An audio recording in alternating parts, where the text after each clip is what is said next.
Bittasi assalomu alaykum. Bittasi AirPods'ini tushirib yuboribdi. Qoplog'i yaxshi yopilmayapti.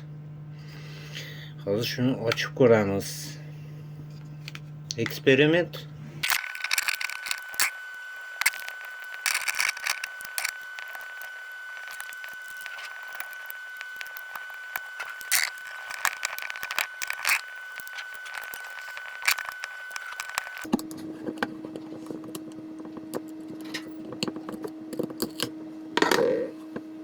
Tak, AirPods'ı 4 tomonda zasholkasi bor ekan. Ikkita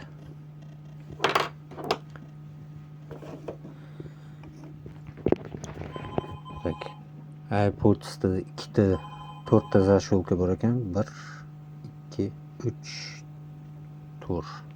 Ikkita oldida, ikkita yon tomonida ekan. Hozir mana bu qopqog'ini nimaga yopib, yaxshi yopilmayotganini tekshiramiz, ko'ramiz.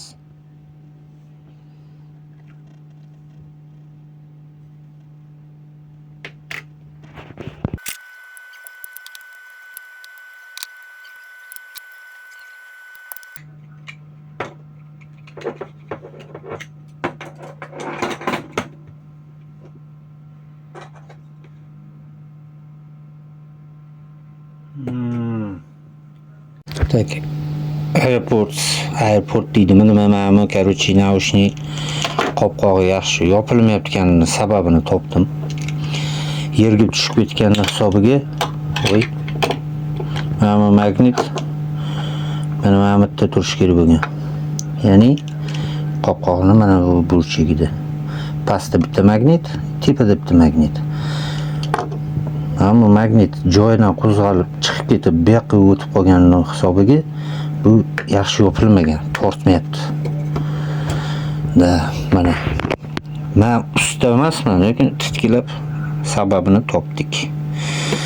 Demak, mana sizlarda ham agar AirPods'lar yaxshi yopilmasa qopqog'i, sababi magnitda deb bilaveringlar. Magnit двухсторонний скотchda yopishtirilgan ekan, shuning hisobiga ham chiqib ketgan. Biz Akfix bilan yopishtirib qo'yamiz.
Bo'ldi. Magnitni joyiga qo'ydik. Mana bu yerda magnit bo'lar ekan. Mana bu tagida magnit. O'shaning hisobiga bu plotniy yo'qlar ekan. Bo'ldi, mana tushib ketmayapti, chotki turibdi.